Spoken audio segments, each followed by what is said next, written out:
Magandang umaga. Narito ang mga balita mula sa iba't ibang panig ng mundo. Ito ang Eagle News International Filipino Edition.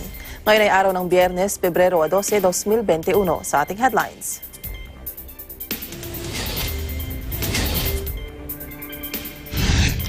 U.S. President Joe Biden inanunsyo ang pagbuo ng Special Defense Department Task Force para sa China. Thai pro-democracy protesters muling bumalik sa mga lansangan ng Bangkok 2 buwan matapos ang huling pagsasagawa nila ng rally noong nakaraang taon. German Chancellor Angela Merkel pinalawig hanggang Marso 7 ang ipinapatupad na virus lockdown.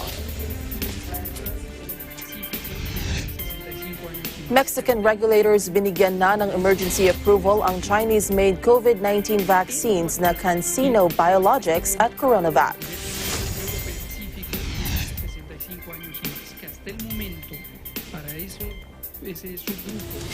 Ako po si Maricar Velasco, ang inyong magiging tagapagbalita.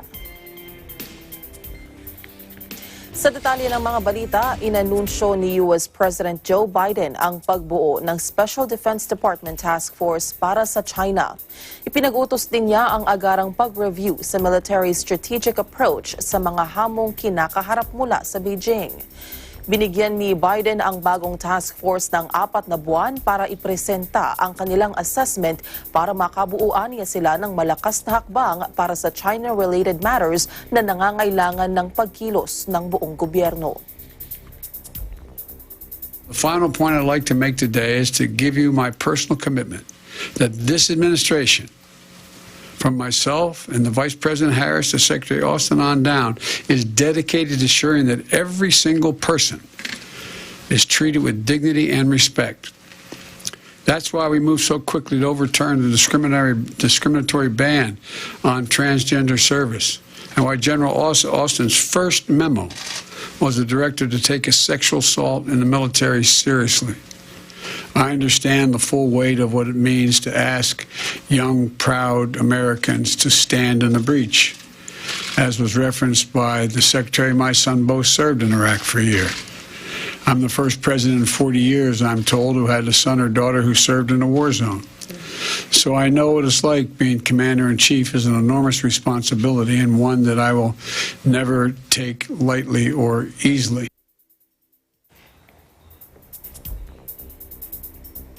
Pinag-aaralan na ngayon ng United Nations top human rights body ang resolusyon na inihain ng Britain at ng European Union na kumukundina sa nangyaring military coup sa Myanmar. Gayunman, sinabi ng mga diplomats na ang mga Human Rights Council members ng China at Russia na kapwa may military ties sa Myanmar ay inaasahang magpapahayag ng objections sa resolusyon. Una rito, nanawagan ang UN Security Council sa Myanmar military na palayain na si elected leader Aung San Suu Kyi at ang iba pang ikunulong na opisyal. Ang kahilingan ng Britain at ng EU ay suportado naman ng 19 na miyembro, kabilang na ang ilang Asian nations katulad ng Japan at South Korea. Muling bumalik sa mga lansangan ng Bangkok ang mga Thai pro-democracy protesters 2 buwan matapos ang huling pagsasagawa nila ng rally. Isinagawa nila ang kilos protesta 1 araw matapos hindi payagan ng korte na magpiyansa ang 4 na prominent democracy leaders na kinasuhan sa ilalim ng Royal Defamation Laws. Mula nang ilunsad ang pro-democracy movement noong Hulyo ng nakaraang taon, mahigit na sa 50 protesters ang kinasuhan sa ilalim ng naturang batas at nahaharap sa 15 taong pagkakakulong. Magugunitang libu-libong katao ang nagsagawa ng kilos protesta noong nakaraang taon para hilingin ang pagbibitiw sa pwesto ni Premier Prayut Chan-o-cha. แบบนี้มันไม่ควรผูกขาดกับใครสักคนหนึ่งเพราะฉะนั้นมันสะท้อนให้เราเห็นเลยว่ามาตรานี้เขาอยากจับใครเขาใช้จับได้มีแต่ประชาชนน่ะค่ะอย่างพม่าเขาก็ยังมีหน่วยงานราชการมีพยาบาลมีตำรวจที่อยู่เคียงข้างเขาอะค่ะ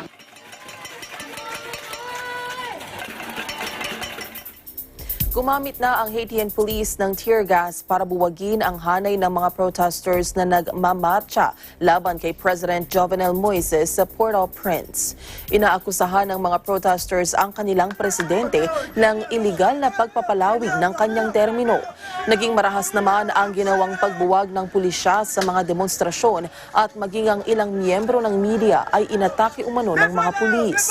Sa isang statement na nawagan ang Association of Haitian Journalists sa Haitian National Police Authorities na magsagawa ng investigasyon at tukuyin ang mga nang-abuso sa kapangyarihan at panagutin ang mga ito sa kanilang marahas na aksyon. Attention! Attention avec politique haïtienne. Parce que l'administration, son nouvelle administration, je tiens là, nous prenons acte et nous prenons note de ce qui a passé les États-Unis, vu avec l'élection là qui s'est passée, et nous avons tout dérive, tout ça qui est passé, et je tiens là, dossier haïtien, il faut y traiter. Ou bien gaz, ou bien balle, ou bien, ma pour exemple là, mais ça, monsieur, le niveau devant de haut. Côté négio, albay, télé, journaliste, il y a au gaz, il y a au cartouche.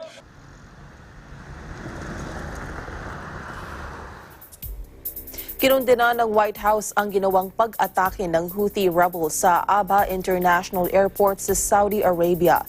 Sinabi ni U.S. Press Secretary Jen Psaki na magpapatuloy ang kanilang diplomatic outreach sa Saudi Arabia at sa Yemen para sa kapakanan ng mga mamamayan doon. Una rito, nagsagawa ng drone strikes ang Houthi rebels sa Saudi Airport kung saan isang civilian plane ang napinsala. Inako rin ng Shiite Houthis ang pag-atake. Sinabi ng kanilang tagapagsalita na si Yaya Sari, 4 na drones ang kanilang ginamit sa pag-atake sa Aba Airport.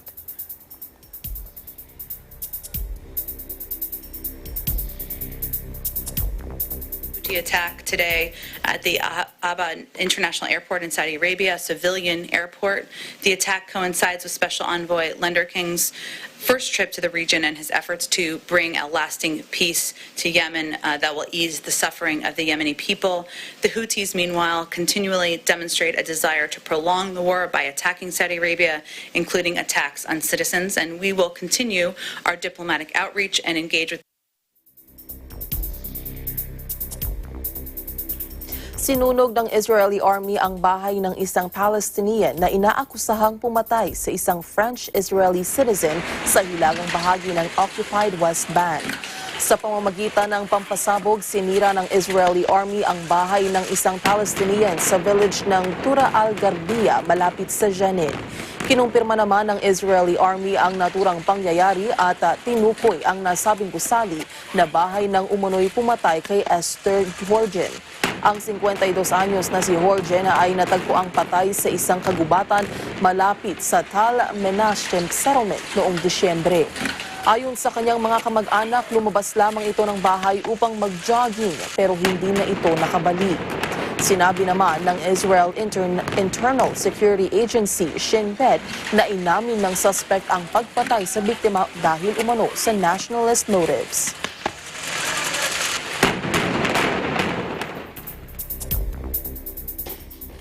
Ang iba pang mga balita sa pagbabalik ng Eagle News International Filipino Edition.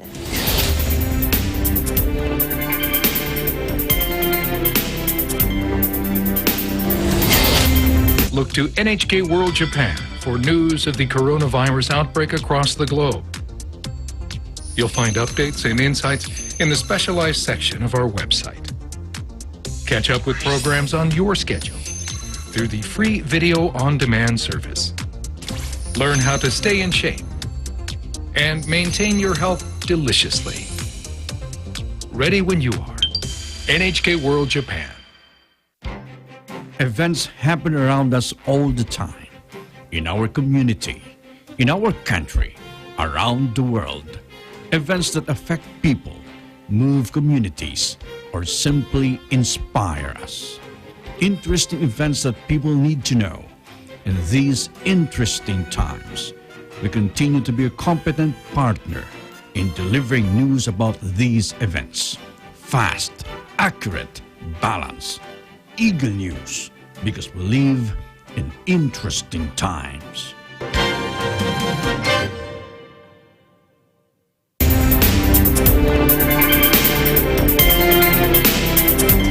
tayo sa ating mga balita. Inanunsyo ni Chancellor Angela Merkel ang pagpapalawig sa partial lockdown laban sa coronavirus pandemic hanggang Marso 7. Sinabi pa ni Merkel, bagaman mahirap ito sa mga mamamayan ng Germany dahil sa pagbagsak ng ekonomiya, patuloy naman ang paglobo ng panibagong COVID-19 infections sa Europe. Nanawagan si Merkel sa lahat ng mamamayan na magtiyaga hanggang mid-March habang kinokontrol naman ng gobyerno ang pagtaas ng coronavirus cases sa kanilang bansa. Aniya, mabilis ang pagkalat ng bagong strain virus, kaya kinakailangan ng karagdagang pagsisikap. Und wenn wir uns diese Entwicklung angucken, könnte man sehr zufrieden sein. Wir können auch sehr zufrieden sein. Ich möchte den Bürgerinnen und Bürgern danken, die das durch ihr Verhalten, gerade auch im privaten Bereich, aber auch durch viel Homeoffice, durch weniger Reisen ermöglicht haben. Denen gebührt unser Dank, und es zeigt sich, dass die verhängten Maßnahmen, die ja oft sehr strikt, oft sehr hart, oft sehr mühselig sind, doch ihre Wirkung zeigen. Des Frühjahrs, aber immerhin eine Differenz von 43 minus 43 in etwa 6. Samantala, pinaigting muli ng health authorities sa Victoria State sa Australia ang contact tracing at pagsasagawa ng mass testing sa mga residente sa Melbourne. Ito ay matapos umakyat sa 10 kaso ang bagong COVID-19 cluster na sinasabing may nagmula sa quarantine hotel. Mahigit na sa 22,500 ang isinagawang test sa Melbourne at hinihikayat ang mga residente na sumailalim na sa pagsusuri para maiwasan ang pagkakaroon ng community transmission. Noong nakaraang Huwebes, 4 na kaso ang naitala sa Victoria. 2 sa mga ito ay primary household contacts ng isang staff sa Holiday Inn. Ang ibang kaso naman ay mga travelers na sumailalim sa quarantine sa naturang hotel. Ang Victoria ay nakapagtala ng mahigit sa 20,000 cases noong nakaraang taon at mahigit sa 800 deaths na naging dahilan para isailalim ito noon sa strict lockdown ng mahigit sa 100 araw.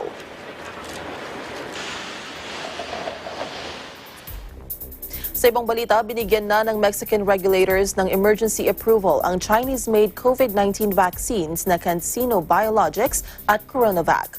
Ang pagpapatibay sa 2 bakuna ay inanunsyo ni Mexico Deputy Health Minister Hugo Lopez-Gatell. Sinabi ng opisyal na ito ay bahagi ng hakbang ng kanilang gobyerno na makontrol ang pandemya. Bukod sa CanSino at Sinovac vaccines, binigyan na rin ng Mexico ng authorization ang 3 pang bakuna na kinabibilangan ng Pfizer, AstraZeneca at Sputnik V ng Russia. Ang Mexico ay nakapagtala ng 170,000 deaths dahil sa COVID-19 at halos 2 milyong kaso. De lo que se lleva de tiempo de llegaron la vacuna CoronaVac de la empresa china Sinovac ya recibió autorización de uso de emergencia. Esa vacuna llegará envasada a México. Toda la producción es en China y llegará envasada a México. Específico de 65 años y más. Que hasta el momento, para eso es eso. Tiniyak ni India Prime Minister Narendra Modi sa kanyang Canadian counterpart na si Prime Minister Justin Trudeau na gagawin ng India ang kanilang makakaya para maibigay ang supply ng COVID-19 vaccine na kailangan ng Canada. Sinabi ni Modi na tumawag sa kanya si Trudeau kaugnay ng kanilang napagkasunduang bibilhing bakuna. Aniya, nangako siya kay Trudeau na gagawin ng India ang buong makakaya para matugunan ang supply ng bakuna na hinihingi ng Canada. Ang Canada ay wala pang vaccine manufacturing facility kaya't dumidepende ito sa foreign suppliers. Una rito, binawasan ng Pfizer at Moderna ang supply ng COVID-19 vaccines na i-deliver sa Canada. Ang Canada ay nakapagtala na ng mahigit sa 20,000 deaths at 810,000 COVID-19 cases.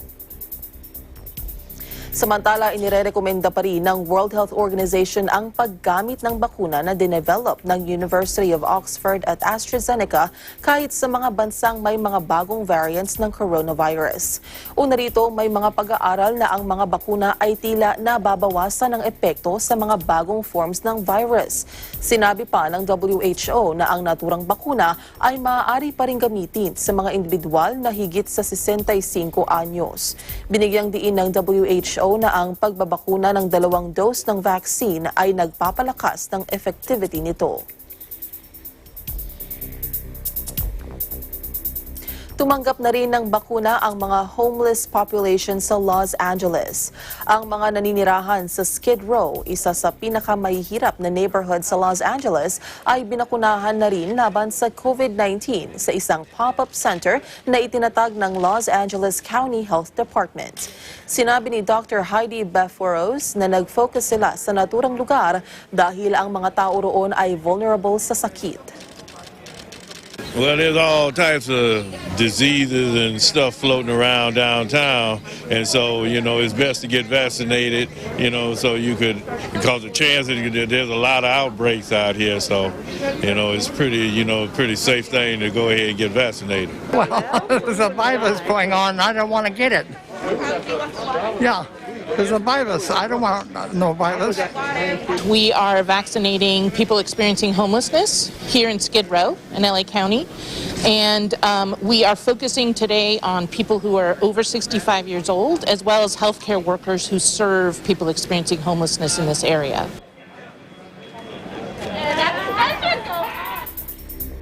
Nahaharap sa maraming kwestiyon ang mga otoridad sa Morocco at pinapanagot ang mga ito kasunod ng naganap na pagbaha sa isang basement factory sa port city ng Tangiers na ikinasuwi ng 28 katao.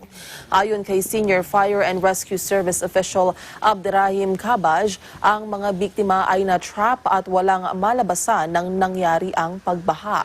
Sinabi ng Morocco Employers Association na ang ganitong informal sector ay may malaking bahagi sa kanilang ekonomiya kung saan mahigit sa kalahati ng textile at leather production ay nagmumula sa mga unregulated operations. Ayon pa sa grupo, maraming industriya ang hindi nakakatugon sa official safety standards. المؤسسات الإنتاجية لا تخدم إلا مصلحة المشغل، مصلحة الباترون بالدرجة الأولى، ولا تعطي حق العمال أو العاملات. ما كاين تصريح لا بالسينيسيس، ما كاين تغطية صحية، ما كاين صحة وسلامة، ما كاين حتى شي حاجة. أنا غنعطيك مثال، مثلا في طنجة راه أكثر من 80 مؤسسة إنتاجية غير مصرح بها داخل مديرية التشغيل، لا يراقبها أي أحد من مدينة طنجة، وبالتالي كتشتغل وفق نزواتها وفق هذه.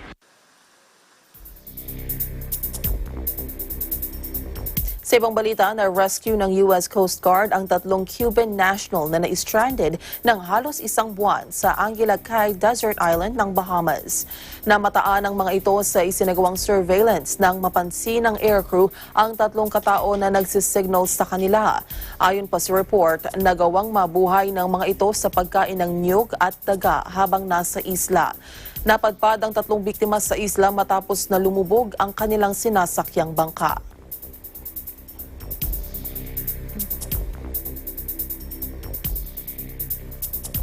Nagsimula lamang bilang biro sa pagsisimula ng lockdown, naging matagumpay na negosyo na ngayon ang pagpaparenta ng kambing para sa Zoom meetings. Si Dot McCarthy mula sa Cronkshaw Fold Farm ay nagpaparenta ng kanyang alagang kambing para lumabas sa Zoom calls. Sa halagang £5, maaaring makapag-invite ng isang kambing para sumama sa isang online work o family meeting. So when the first lockdown happened, I had just taken on my first 2 ever members of staff about 2 or 3 months before, and I was gutted because our wages were reliant on work that we weren't getting anymore because we used to have accommodation at the farm. So I was just trying to think of things we could do to earn extra money, and this started as a joke, putting goats on video calls to prank people in their work meetings, and it's just gone a bit crackers really. Say you're doing a video call with work or whatever, or like maybe a really long family call and it's getting a bit boring and you don't think people are listening, or you're on a big all hands meeting with work or something, you can book a goat to join you in the meeting and just see if any of your colleagues notice.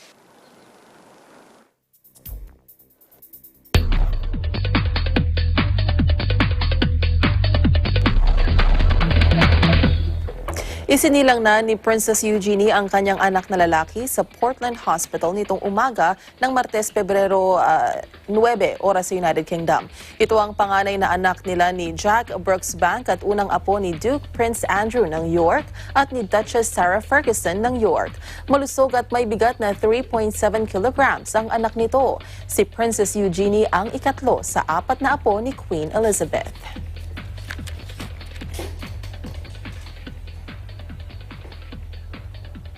At yan ang kabuuan ng mga balita mula sa iba't ibang bansa. Ito ang Eagle News International Filipino Edition. Sa pangalan ng mga bumubuo sa Eagle News Service, ako po si Maricar Velasco and we live in interesting times.